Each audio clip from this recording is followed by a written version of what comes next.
Welcome, folks, to episode number 35 of the No Conference for Old Men podcast, the podcast where three old guys are talking Houston Cougars basketball with a bit of Big 12 coverage added in as well, and proud members of the GoCoogs.com network, the undisputed number one Houston Cougars content provider. Well, the kids clearly got the message after what must have been a really tough week of practice after the Vegas games, and what we got was a much more gritty and connected group, especially on D, these past two games. And one of the wins was a 79-51 dismantling of Butler in the Big 12 Big East Challenge. And we followed that up with a 62-42 win versus Troy last night. Both games were noticeable improvements, especially defensively. So we'll get into that shortly, as well as highlight maybe some minor adjustments we saw that Coach Sampson deployed. Also, based on listener feedback, the new format we tried last week by including a topic for discussion as a third segment was a hit. So we're going to try to continue with this new, more abbreviated game summaries and previews and add a discussion topic moving forward. And today we'll discuss a bunch of posts on social media that have highlighted how the national champion since 2004 has been in the top 12 of the sixth AP poll each season. And that sixth AP poll has just posted this week. In the Old Men, we'll discuss what that means or doesn't mean to our Cougars team. So let's get started. In looking at our two games this week, let's begin with the Butler game and then move to the Troy game. And why don't each of you cover both games during your segment? And why don't you go first, Tom? What were some of the recurring themes you saw from a coach's perspective in the Butler game and then the Troy game? Well, Steve, you already mentioned it. It was on the defensive end. We came back from Vegas, and I think we had 6-7 probably practices. It was obvious from the tip, the first possession defensively, that we were very active. Feet were moving. We were contesting passes, with the hands, blocking out. Even though Butler only sent one guy to the offensive boards, we did a really good job rebounding. We held Butler to 18 points in the first half, held Troy to 11. And there's always some people that will then complain about the offense. It's like we had two masterpieces on defense in those first halves. Kelvin will say, somebody will point out the bunion on Miss America. And that's the kind of way I felt about some of the reactions to the game. Yeah, so true. A couple things that stood out to me, the whole leadership thing that's been thrown around, and Kelvin made some comments about we don't have that guy yet, and all this. And Kelvin has also said in the past, there's some years where you might not have a whole lot of player leadership, and then he always said that falls on him as the coach to be the leader. But that's not the greatest scenario, because then the coach he's always the bad guy. So you have to have a few guys step up and be leaders. In a perfect world, your whole roster would be full of leaders holding each other accountable. But that's in a theoretical world. I did notice a few things that Kelvin said after the Butler game as far as pick and roll coverage, and also I don't know if he talked about monster in the post, but he was talking about keeping Telford in check, and he said he changed up the when and who to on the ball screens, because normally we play the ball screen one way and one way only, kind of like KFC. They do one thing, chicken, and that's it. We kind of were the same way. Monster the post, blitz the pick and roll. Sometimes that's been leading to some open threes, but Kelvin didn't get to specifics, and he said he's not going to tell anybody, but he did say we change angle on some of the coverages. And I think that's going to bode well for later on in conference play, and also in March Madness, is that, teams can't go in there and just expect the blitz right away. It's going to be coming at different times with different players. And, only our guys know, what we're going to do. So it'll probably be a little bit harder to scout, but overall, excellent defensive effort. I kind of saw some guys step up that had maybe been a little bit of a disappointment in the first part of the year. And I'm sure Kelvin in those 6 or 7 days got his message across very clear. Yeah. Ryan Monso on GoCoogs had mentioned that Kelvin's been on a rager for 15 days. So I don't know.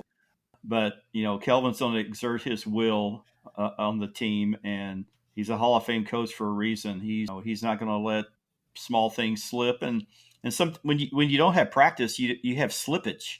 Like in the Vegas, you play in 3 games in 5 days, and you have the slippage. we're only going to play 5 games in December, so we're going to have a lot of Yeah. practice in between each games. Yeah, which is great. As an amateur, I liked what I saw. Okay. How about Troy? What do you think of the Troy game? Same. Troy played a whole different kind of game defensively. They were more aggressive. Butler's more of a position defense. They're not going to go out there and pressure the ball and try to get steals and this and that. Troy was a lot more aggressive. They didn't take as much time off the clock, so it was a totally different game. Yeah, we could have been better offensively, but when you hold a team to 11 points, D1 basketball and a half, it's almost like you don't even need to score in the second half. Yeah, no kidding. Hey, Tom, so Bill and I were at the game together, and one of the things that we noticed in these last 2 games, and offline, the 3 of us have talked about Uzan and his adjustment to the team, especially on the defensive side, where he's had his challenges trying to stay out of foul trouble, trying to check the opposing team's point guard. And at least to my untrained eye, it looked like Coach Sampson made a shift where Uzan started guarding the 3rd wing player. So really on the baseline. So where you had that baseline to protect one side defensively to keep them out of foul trouble. Did you notice that? What do you think about that? I did not notice, but we basically start 3 guards. So, you can kind of mix them up as far as who they guard. But as I was watching the game, I didn't notice that, but it makes sense because Milos has been getting in that foul trouble. We play a little bit differently defensively than he did under Porter Moser at Oklahoma. I think we put a little more pressure on the ball.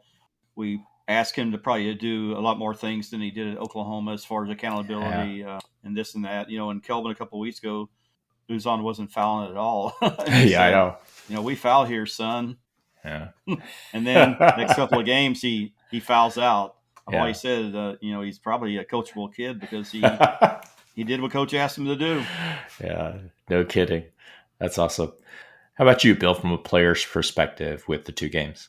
Well, I predicted Butler to win. I'm sorry. I predicted us to beat Butler 81-68. Yeah. So I came reasonably close on the offense, scoring 79 points. Nowhere close based on our suffocating defense. Yeah. I actually heard from several sources that Las Vegas, not only, this is kind of playing into what you were talking about, Tom and Steve a little bit, provided Kelvin a lot of teaching and coaching opportunities. It also provided him the opportunity to serve wake-up calls to the team, to several of the players in particular. And I think Saturday's game not only proved that, but it certainly showed that the players accepted, everything from Kelvin and certainly responded well to it. As per the norm so far this season, our perimeter guys carried the offensive load. And in this game especially, Cryer, Uzan, Sharp, Arsenault, they scored 63 of the 79 points. This was a good shooting game. We shot 53% from the field, 50% from 3. The front court, like I said, as kind of per the norm, didn't score, really isn't scoring a whole lot. And that can be attributed to several factors, not just the big men themselves, but what they did do was hit the boards and hit the boards hard, and they defended really well. A 41-22 difference on the board was huge. Roberts, coming off of Las Vegas, was really active. He grabbed 12 boards, 4 offensive. Tugler pulled down 8. We also, like I mentioned, defensively, we forced them to miss a ton of shots. They were 13 of 46, which is just over 28% for the game. We forced them to miss shots, and they couldn't get many second chance points because they couldn't get many offensive rebounds. Their leading scorer, Tom, you mentioned Telford. I was watching him a lot during the game. He couldn't even get off shots for the majority of the game. We defended him so well. Sharp guarded him a fair amount. Even Arsenault was on him for a while. He was 1 of 5 for the game, 4 points, 5 turnovers. Yeah. Their second leading scorer, Pierre Brooks, 2 of 10 from the field, 0 of 8 from 3, and scored 6 points. So, Calvin mentioned, I heard in last night's press conference that they want to go after the team's leading scorers and shut them down. And boy, did they do that. Yeah. McCaffrey did hit a few threes. I thought the rotations were a little slow on the threes that he hit. And sorry to come after you, Tom, but the one dunk that McCaffrey did have was anything but soft. That was Steve and I looked at each other. We were like, "Wow, that was an impressive dunk." But overall, U of H dominated this Big 12 Big East game from the start. Yeah. Good bounce back from Las Vegas, so that was nice to see.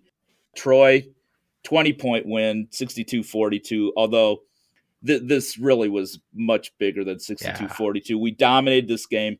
Troy went on an 11-0 run to end the game. Yep. When everyone was out, and so it made the score a little more respectable from their perspective. The game was very much like predicted, like we had talked about. Troy pressures the guards, sometimes full court. They play multiple defenses. They can go man-to-man, one trip down, then they can go 1-3-1, then they can go man-to-man, then they can go 2-3. They could three-quarter court, full court, half court. They're a team that even Kelvin said they are absolutely unusual, and we will not see a team like them again, almost assuredly, for the remainder of the season. I actually enjoyed it, watching their defense. It was interesting to watch. So, yeah, I mean, they're just a team that it's tough to prepare for them because they're so different than everyone else. So, and it affected us offensively.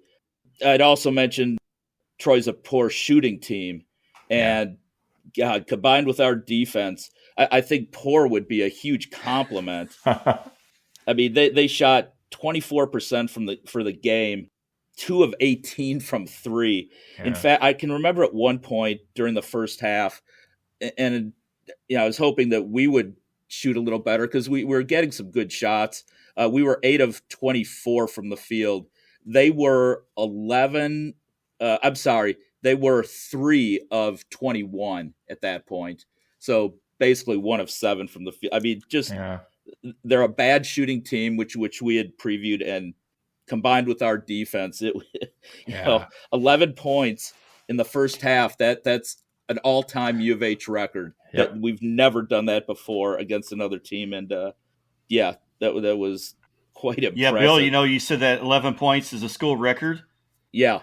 And I'm wondering if when we started playing basketball back in the 40s, if the ball still had laces on it. I mean, this is worse than pre-shot clock. Yeah. I mean, it was expected that they wouldn't score much, but not 11 points and a half. Yeah. Offensively, Cryer obviously really showed up. Hit 8 of 11 shots, 6 of 7 threes, 22 points. Sharp chipped in with 14. Actually, we were 7 of 24 from the field at one point. But we shot well in the second half. For the game, we ended up 9 of 19 from 3. So, just one make away from shooting 50. We blocked 9 shots. We dished out a really impressive 17 assists, 13 between Uzan, Sharp, and Roberts. But we turned the ball over a lot more than they did, 18-12. Part of that is because of their different defenses, the pressure they put on. And so you might have expected a few more. I thought that as steady as our guards were, we would not turn the ball over more. But we did, and Calvin mentioned that.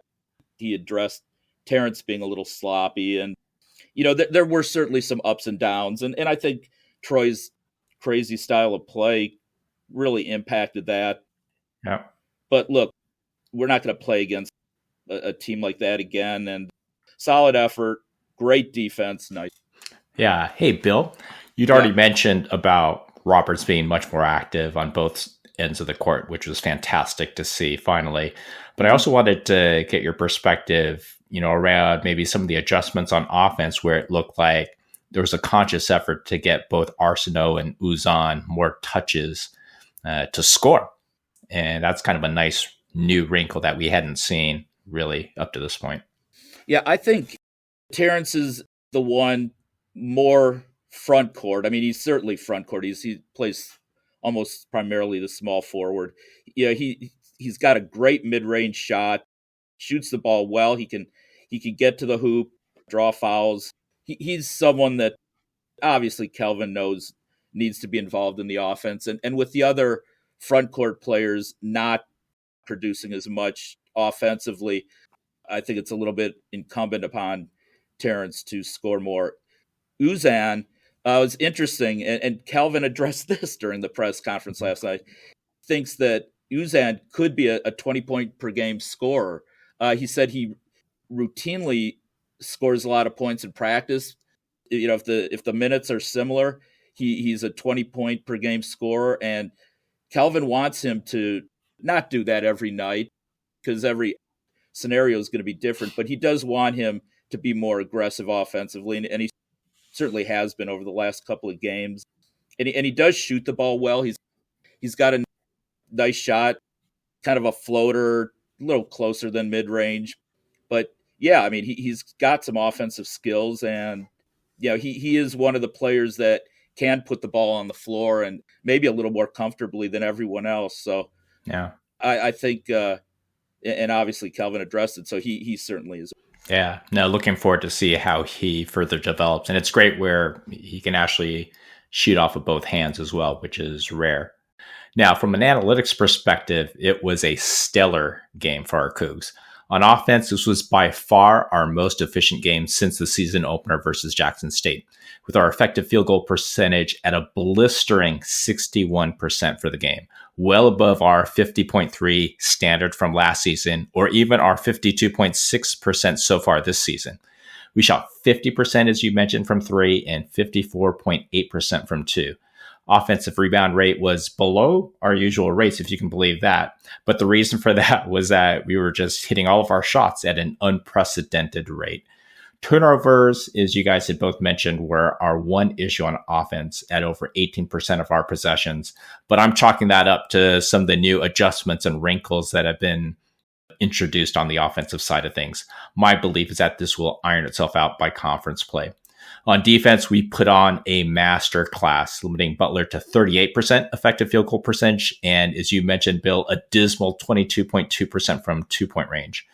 Butler bigs were feeling intimidated inside, with Houston blocking 28% of their shots. In addition, though we didn't get that many steals, we did force them to turning the ball over on 20% of their possessions. A telling tale of how physical and forceful our D was. We saw how tired and listless Butler was 3 days later in a loss to North Dakota State at home. And this is a Butler team that has beaten SMU, Northwestern, and Mississippi State already this season. So not only a cleansing win for our Cougars and a win over a Big East opponent, but bottom line is that we finally saw the effort and grittiness this season that's been a hallmark of Coach Sampson's teams. With some tweaks on O that really opened things up for this team, it was really smooth sailing. And then really quickly with Troy, when you thought we couldn't be better on D from the Butler game, Coach Sampson dials it up to 11 to completely shut down Troy in our game last night. As you guys highlighted, we limited Troy to 26% effective field goal percentage, 11.1% from 3, 31.25% from two-point range. We also forced turnovers on 22% of their possessions while blocking 28% of their shots. Complete domination is, as you guys had highlighted, a school record for least points allowed in a half with 11 first half points. And as you guys had highlighted as well, it ended up being a 20-point win. But if you look at it more closely, with 2:18 left, we were up by 31 before we cleared the bench. Now let's get to the one-game schedule for this next week. A home game versus Toledo, who, by the way, Bill mentioned last week, lost to Troy by 10 earlier this season. Bill, what's your players' take on the matchup with Toledo? The 6-3 Toledo Rockets, they've been consistently picked third in the Mid-American, which is a pretty strong Mid-American conference. Well, they won the MAC last year, but they're only returning 2 starters, and the team is not the same. Their coach is Ted Kowalczyk. It's his 14th year, and that's about all I know about him. As you mentioned, Steve, they opened the season at Troy. It's their first game of the year, lost 84-74. They've beaten absolutely nobody, including a big win most recently over Powerhouse Defiance. I don't even know what that is. Yeah, I don't know, but I think it's Michigan. Is it? Okay. I think it's 111-49. Yeah. Yeah, they weren't very defiant in that game. They may want to change their name. Yeah. They are a perennial NCAA tournament team, and they've got good history, but they've had some losses as well. Probably the best team they've played by far is Oakland, another perennial NCAA tournament team. Oakland beat them by 33. 33. Wow. And that was at Toledo. This is just not a good team per their norm. I want to say, and I don't want to step on your feet, Steve. I glanced quickly. I think they're over 200 right now in Ken Palm. I think they're over 300 in defense. Yeah. So that's where the deficiency lies. Yeah. They are not a good defensive team. They do have 4 double-digit scorers on the team, but we'll focus on 2 of them. Their leading scorer, 6'1" point guard, Sonny Wilson, 16 points a game, 4 rebounds, 3.5 assists, shoots 56% from the field, including 40% from 3. So good offensive player. Sam Lewis is their shooting guard, 6'6" sophomore, 13 points, 5 boards, 47% from the field, and 48% from 3. So they've got 4 double-digit scores, but probably the 2 best players are their backcourt, Wilson and they score 81 a game, and they're a decent shooting team. They protect the ball fairly well. They're solid. They've had 5 different leading scorers in 9 games. They give up 76 points, 75.5 points per game, and Oakland was by far the best team they've played. They've played some pretty hapless teams, and they're giving up almost 76 points a game. They start 3 guards. They can play up to about 10 players, but it's typically about 8. So they've got a little bit of depth. They're not a very good rebounding team. They're not especially big. Quite honestly, they're not terrible at anything except playing defense, where they are abysmal. Yeah. And they're not especially good at anything either. So we should kill them on the boards, limit their top scorers and shooters from hitting threes. We should be able to score quite easily. At Fertitta, I have us winning 88-51. Wow. Yeah, that would be a massacre. Tom, what's your coach's perspective on the Toledo game? Hey, Bill, did you say the coach's name was Ted Kowalczyk? Yes. Or Todd?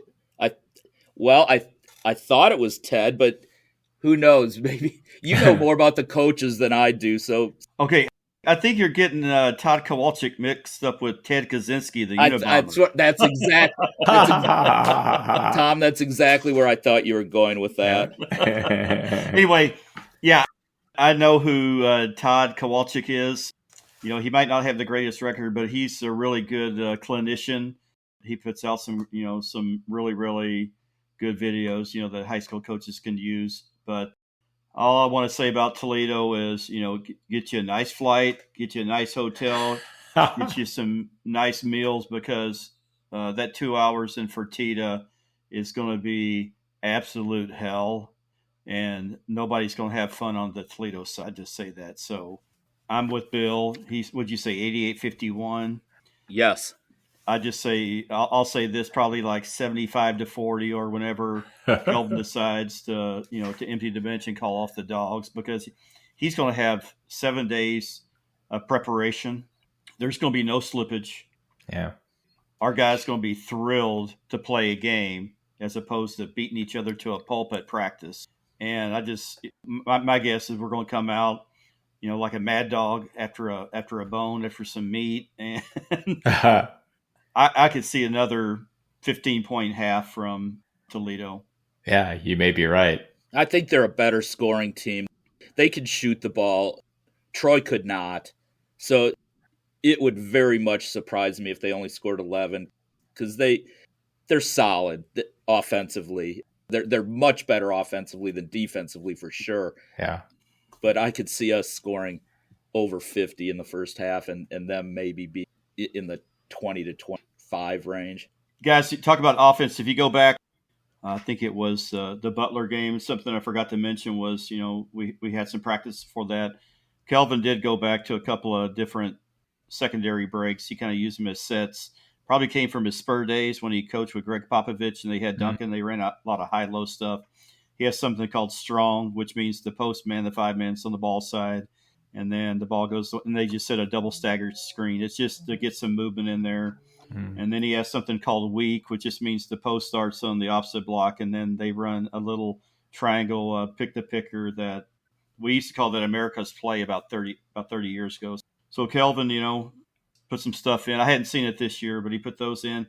Nice. We never got any shots off the initial action, but it was just something to move the defense around before we got into our ball screen stuff and whatever else we run. Nice. Great stuff, guys. So from an analytics perspective, looking at 2024 season ending numbers, Toledo was a middling team, ranked 139 in KenPom, 75 in adjusted offensive efficiency, and a lowly 255 in adjusted defensive efficiency. Now, after 9 games in with Toledo, their stats are actually trending even worse on both sides. They're 119 and 317 respectively this season. So just god awful.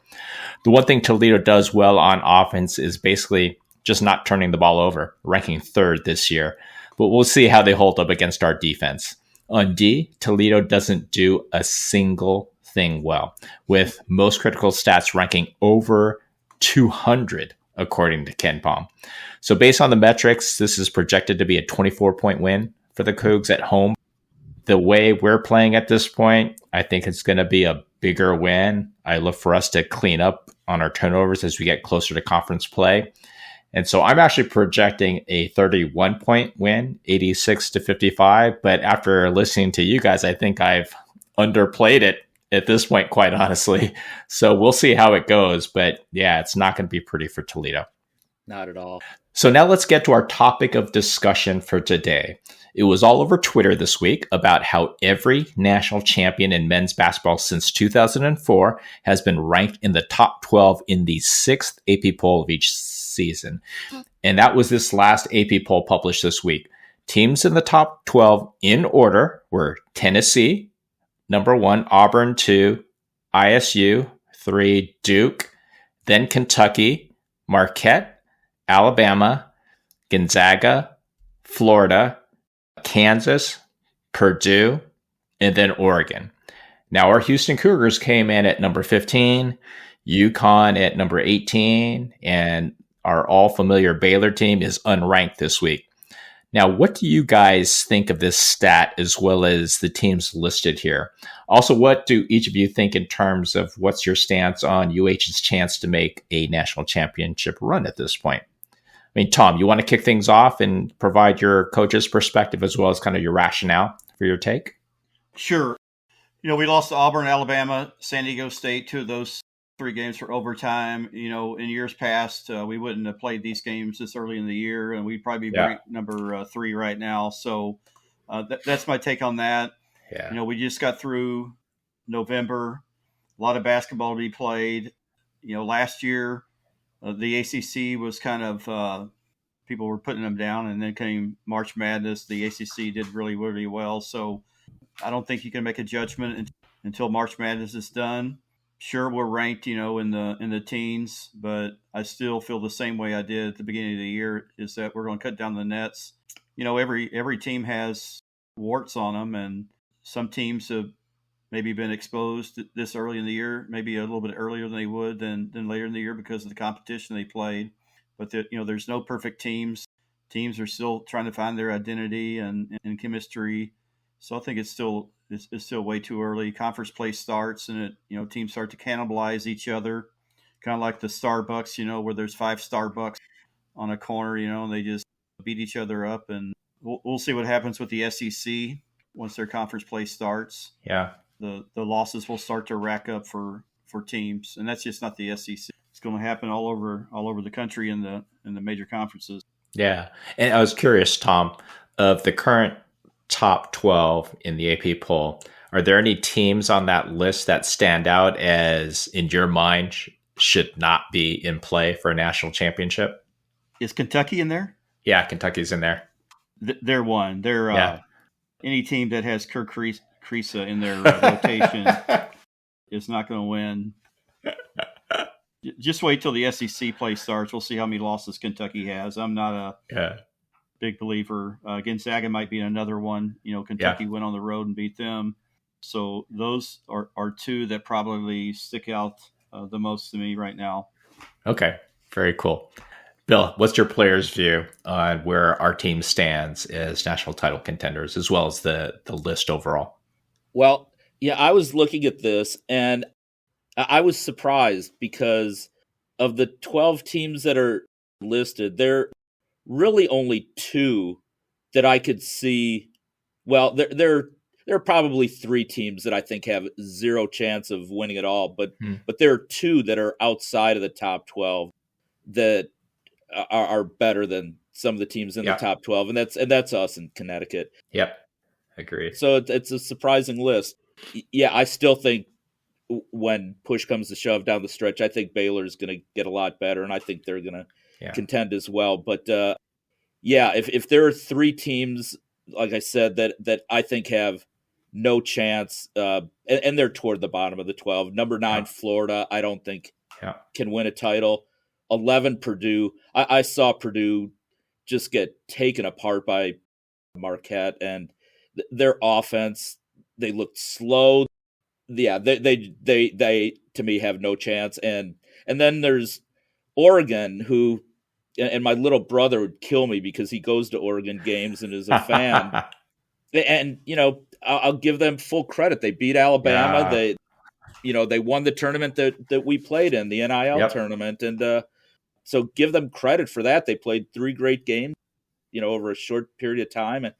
But I think in the end they're probably not one of the top 12 teams. Like Tom said, our losses, we're out of the top 12 barely, and our losses are to Alabama, Auburn, and at the end of the tournament, San Diego State, who has shown that they're not a bad team at all. Yeah. Same thing for UConn. They lost 3 games. They're about to go into the Big East, which is really not all that good this year, and they're just gonna blow through teams. They'll be back easily within the top 12. We're going to be in the top 12 for sure. Yeah. The team is going to continue to get better. And I still am, like when we were, and I'm using air quotes, debating last week, Steve, I was adamant about the fact that I still am 100% behind U of H winning it all.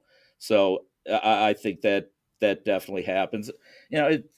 Initially, Steve, when you had said teams in the AP poll in the top 12 had won the championship, I didn't hear you, or maybe you didn't text and I didn't see the date, the last 20 years, because I was about ready to come on and tear you to shreds and say, hey, Villanova was unranked in '84 when they beat Georgetown, upset Georgetown in the championship, and just before that, when Valvano and NC State, and I know everyone listening is just cringing right now, but during week 6, they were ranked 17th and we were ranked 18th. Yeah. So I was like, well, I don't know if, but then you clarified it with 2004. So we're good. We are good. Look, it's just a different landscape right now, and it's becoming more and more of a different landscape. The teams are playing better teams early in the season. Now you had this NIL tournament. I'm sure there's going to be more of that, more money to be earned. The top teams are going to continue to play the top teams preseason. I know in the past it's really affected where you get seated if you don't play a top schedule.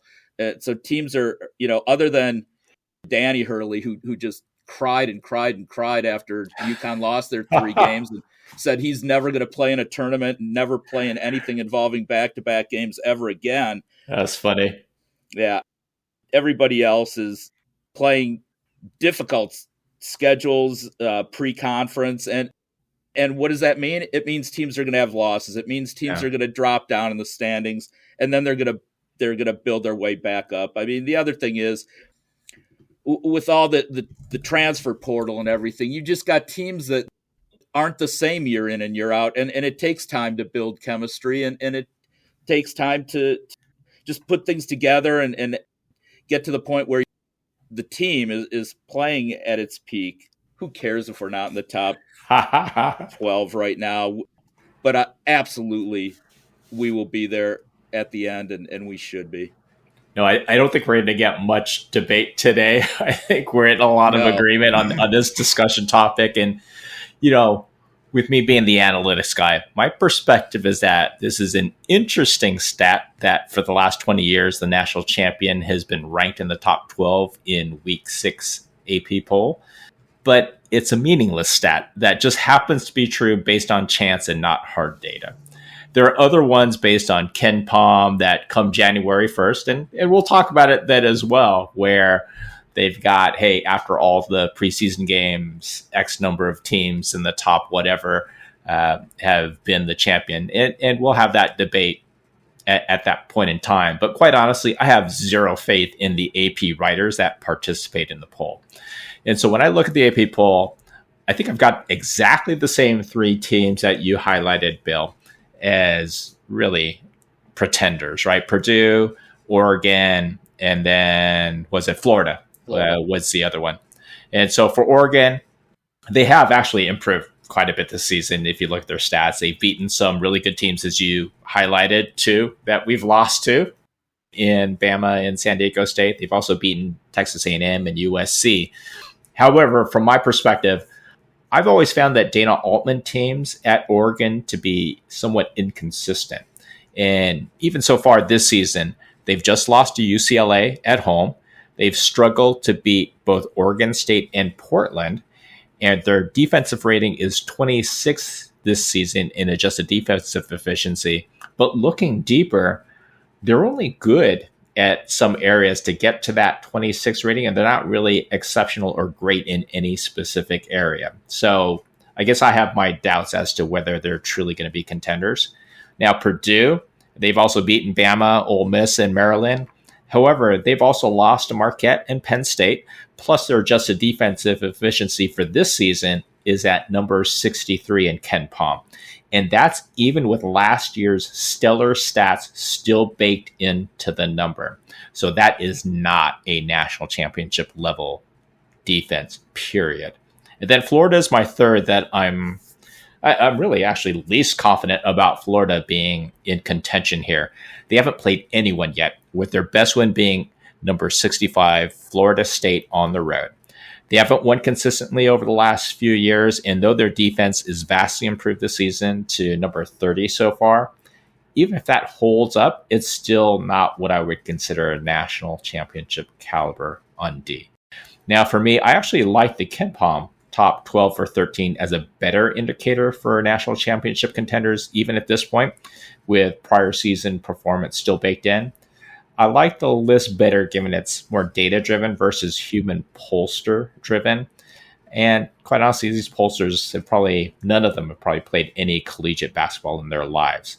So if you look at Ken Pom, they've got Auburn, Tennessee, Duke, Gonzaga, Houston, Iowa State, Alabama, Florida, Kentucky, Marquette, Kansas, Baylor, and then as a 13th, UConn. So I think that better aligns with almost all 3 of our kind of views on the teams at this point.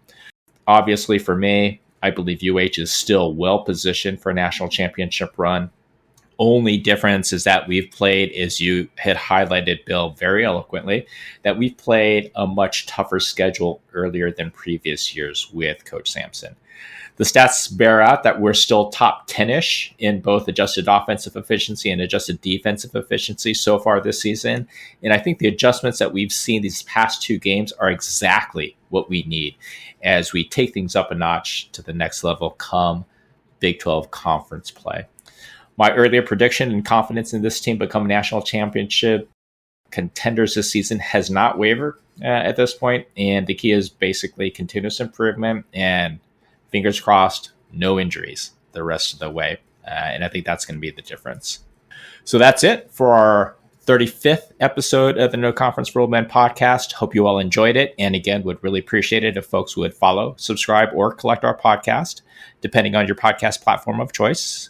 We are also available via the Republic of Football podcast feed from the folks at Dave Campbell's Texas Football as the only basketball-centric podcast. We're at the GoCoogs.com website for those that prefer to digest the content that way. We appreciate the continued support from all, and please give us a follow on our Twitter account, No Conference for Old Men. Thank you all again for listening, and be on the lookout next week to download and listen as our next episode drops. Take care, everyone.